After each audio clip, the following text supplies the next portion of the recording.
कोकणातील भौगोलिक परिस्थिती म्हणजे सर्वत्र पसरलेले घनदाट जंगल।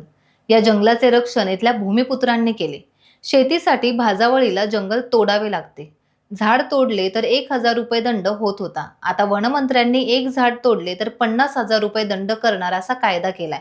हा कायदा रद्द व्हावा म्हणून आम्ही शासनाचा दरवाजा ठोठावला, पण त्याची दखल घेण्यात आली नाही आणि म्हणून आम्ही शेतकरी रस्त्यावर उतरलो आहोत।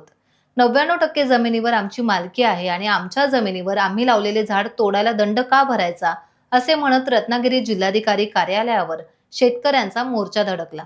यावेळी शेतकरी संघटनेचे रवींद्र पालांडे यांनी जिल्ह्यातील अनेक मान्यवरांचा उल्लेख करीत सांगितले की ही सर्व मंडळी एकत्र बसून आपल्या जिल्ह्याच्या हितासाठी प्रयत्न करीत आहे, तर आजचे नेते असा प्रयत्न करत नाहीत।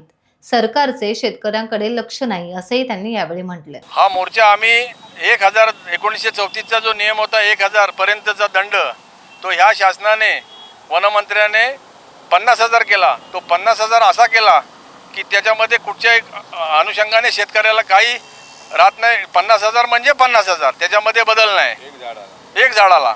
तर हा दंड आम्हाला कोणत्याही परिस्थितीत मंजूर नाही, मान्य नाही। झाड तोडायचं नाही, खडसायचं नाही, आग लागली तरी सुद्धा त्या शेतकऱ्याला दंड।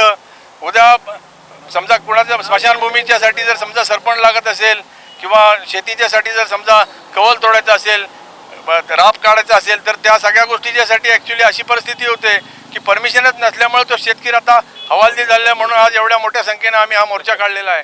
वारंवार सरकारच्या दरबारी आम्ही जाऊन सुद्धा आम्हाला त्यांनी न्याय दिला नाही। आम्ही हेअरिंग सुद्धा मागत होतो तरी सुद्धा त्यांनी आम्हाला दिलं नाही। उडवाउडवीची उत्तरं देतात आणि 500 रुपयाचा जो बॉन्ड पेपरचा विषय केलेला आहे, तो आम्हाला शेतकऱ्याला एक ॲफिडेविट तयार केलं तर त्याला 400 रुपये जास्त जातात, तो सुद्धा विषय आम्हाला मान्य नाही।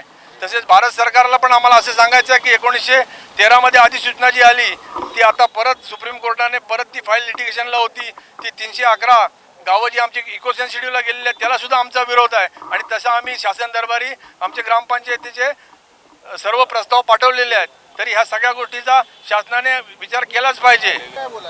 या संदर्भात मी मगाशी माझ्या भाषणामध्ये सांगितलं, ॲक्च्युली विरोधक सुद्धा आणखीन शासन जे राज्यकर्ते आहेत, ह्या दोन्ही लोकांनी आम्हाला विश्वासात घेतलं।